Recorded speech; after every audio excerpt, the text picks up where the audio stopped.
Hello. Hello. नमस्कार, मंत्री जी से बात हो रही है? कौन बोल रहा है? जी सर, मैं पत्रकार हूँ यहाँ किशनगंज सीमांचल इलाके में। ठीक है, बाद में बात है। ये थे बिहार सरकार के आपदा प्रबंधन मंत्री लक्ष्मेश्वर राय।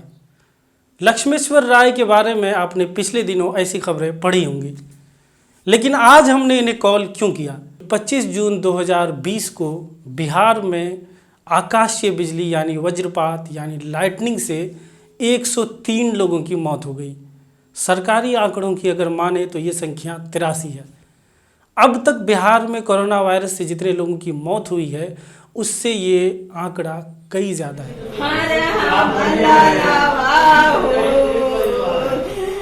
बिहार में वज्रपात से मरने वाले लोगों की अगर 2011 से आप आंकड़ा देखें और 2011, 12, 13, 14, 15, 16, 17, 18, 19 तक के आंकड़ों का औसत निकालें तो हर वर्ष 250 से ज़्यादा लोग आकाशीय बिजली से बिहार में मरते हैं। आखिर ये मरने वाले लोग हैं कौन?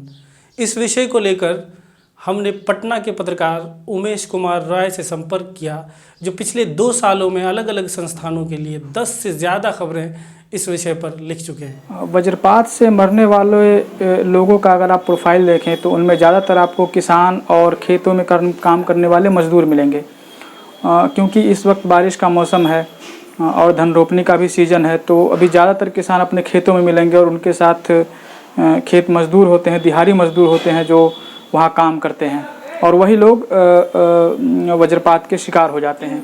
लेकिन लाइटनिंग आखिर होता क्यों है? इस बारे में उमेश ने पटना के मौसम विज्ञान केंद्र के आनंद शंकर जी से बात की। एक्चुअली होता क्या है कि स्ट्रॉन्ग कन्वेक्शन जब बनती है ना तो लाइटनिंग का चांसेस बढ़ जाता है। अच्छा।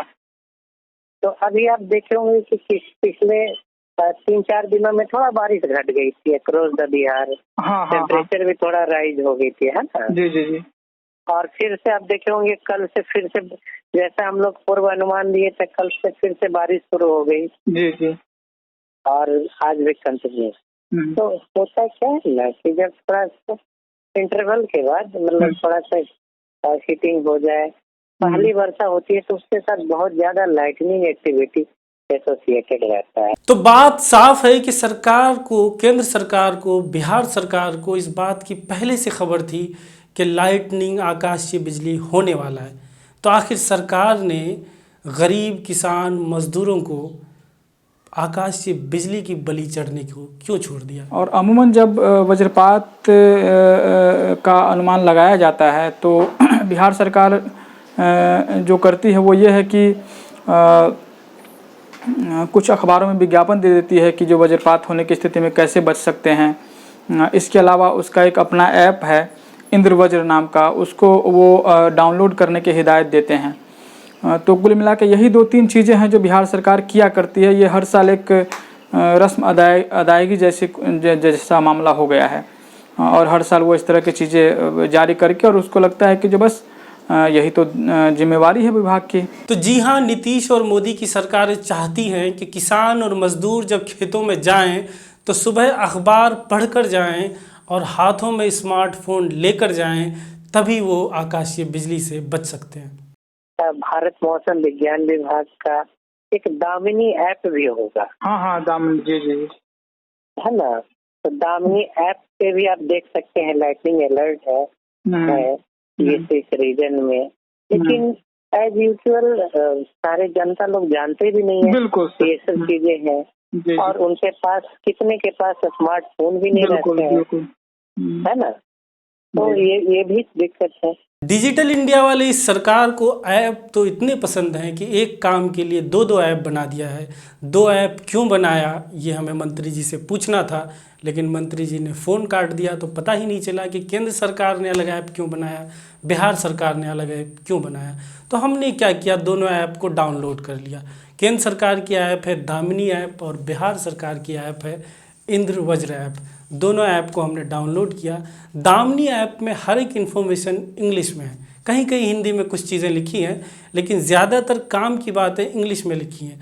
तो केंद्र सरकार ये चाहती है कि किसान स्मार्टफोन भी रखें और इंग्लिश भी अच्छी तरीके से जान लें, ताकि वो समझ सके कि क्या कुछ हो रहा है। इंद्रवज्र ऐप जो बिहार सरकार की ऐप है, उस ऐप में जब आप देखेंगे कि वर्तमान मौसम का कंडीशन क्या है तो वो नॉट अवेलेबल है। और बाहर खिड़की के बाहर बारिश हो रही है, वो ऐप आपको नहीं बता पा रहा है।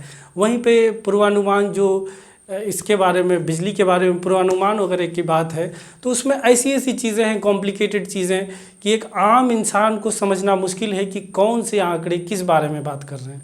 तो ये तय है कि आकाशीय बिजली से बचने के लिए आपको आत्मनिर्भर बनना पड़ेगा, नहीं तो सरकार ने आपकी जान की कीमत 4 लाख रुपए लगाई है। आकाशीय बिजली से मरिए और 4 लाख रुपए पाइए। आखिर आकाशीय बिजली से बचा कैसे जा सकता है? लाइटनिंग का सबसे बेस्ट मेजर हो सकता है ना, वो प्लांटेशन हो सकता है। जैसे आपने पहले भी पढ़ा होगा कि बांग्लादेश में पाम ट्री का प्लांटेशन कर रहे हैं ताकि जो लाइटनिंग है उधर स्ट्राइक हो जाए।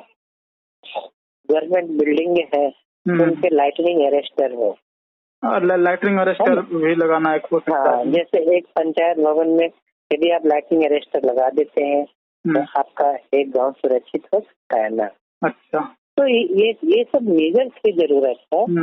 अर्ली वार्निंग के रहते हुए भी आपको जो मेन मेजर्स है वो आपको ट्रेडिशनल जो तरीके हैं लाइटनिंग अरेस्टर के, वो ज्यादा काम आएंगे। तो बांग्लादेश ने क्या किया, कैसे किया? तो बांग्लादेश ने 2 फ्रंट पे काम किया है। एक तो ये किया कि ताड़ के पेड़ वहाँ पे बहुत लगाए गए, और ताड़ का जो पेड़ होता है वो बिजली को अपनी तरफ खींचता है, और जिससे लोगों की जान बच जाती है। तो जितने ज़्यादा ताड़ के पेड़ रहेंगे तो वज्रपात अगर होगा तो वो ताड़ के पेड़ को नुकसान पहुंचाएगा, जान माल बच जाएंगे।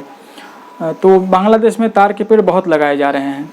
इसके अलावा जो एक और काम बांग्लादेश में हुआ है वो ये है कि जो रिहायशी इलाकों में जो बिल्डिंगें बनती हैं या जो ग्रामीण क्षेत्र में भी बिल्डिंग बनना है, उसके लिए उसने जो बिल्डिंग पॉलिसी है बांग्लादेश की, उसमें वो अनिवार्य तौर पे एक क्लॉज शामिल कर दिया है कि जो अगर आप बिल्डिंग बनाते हैं तो उसमें बाढ़ जो वज्रपात है उससे निपटने के लिए आपको कुछ इक्विपमेंट लगाने पड़ेंगे या उस तरह की तकनीक उसमें अपनानी पड़ेंगी। झारखंड ने क्या किया, कैसे किया? झारखंड में एक गांव है जिसका नाम है वज्रमारा।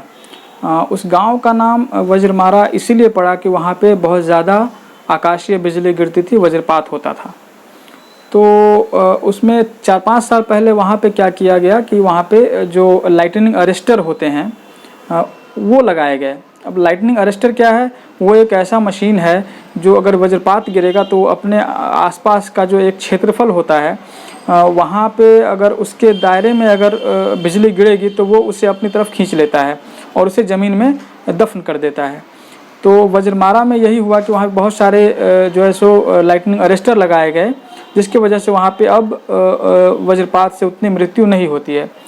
इसी तरह का काम देवघर में भी हुआ। देवघर जैसा कि हम जानते हैं कि जो सावन के मौसम में कांवड़िया वहाँ पे हजारों की संख्या में जाते हैं, और पहले जब वहाँ पे कांवड़िया जाते थे और वज्रपात से उनमें से 20, 25, 30 लोगों की मौत हो जाती थी। तो वहाँ भी जगह जगह पे जो लाइटनिंग अरेस्टर लगाए गए। अगर पड़ोसी देश बांग्लादेश और पड़ोसी राज्य झारखंड ये कर सकता है तो बिहार की सरकार ये क्यों नहीं कर सकती है? केंद्र की सरकार बिहार में ये क्यों नहीं कर सकती है? आखिर कब तक नीतीश और मोदी की सरकारें मजदूर और किसानों को आकाशीय बिजली की बलि चढ़ने के लिए छोड़ देंगे? आखिर कब तक मंत्री अपनी जिम्मेदारियों से भागते रहेंगे, सवालों से भागते रहेंगे और यूं ही फ़ोन काटते रहेंगे? हेलो, नमस्कार, मंत्री जी से बात हो रही है? कौन बोल रहा है? जी सर, मैं पत्रकार हूँ यहाँ किशनगंज सीमांचल इलाके में। ठीक है, बाद में बात है। हमारी फाइलों में गांव का मौसम गुलाबी है, मगर ये आंकड़े झूठे हैं, ये दावा किताबी है।